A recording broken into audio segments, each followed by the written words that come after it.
There is a myth in marketing that says that you have to be everywhere.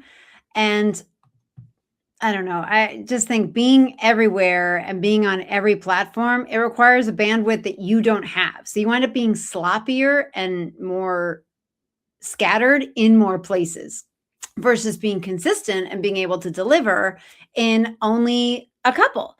It kind of reminds me of when I first was when I first graduated from NYU and I was auditioning around, and I actually got a meeting with like a big time director. It was a big deal. I was excited.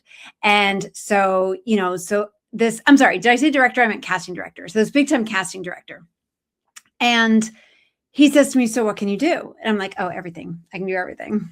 Because, here I was. I had just graduated. I had studied acting and directing and musical theater and Shakespeare and film and TV. And like I'd studied all of these things. I felt like I knew it. So anything that he wanted me for, I could do.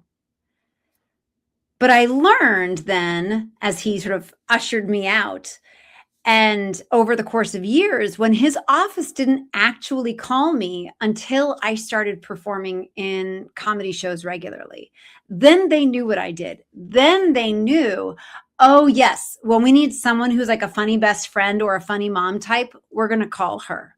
Right. So it all of a sudden, when you switch that from having to be everywhere and having to do everything to being specific and to curating where you actually go and where your content goes, then you can really start getting good at it. Then you actually build an audience who knows what it is that you do. And they know how you're going to show up when they're there. And they know that they can rely on you because you're consistent there. And so when you are planning, where are all the places that you're going to put all the stuff? Maybe it's just a couple.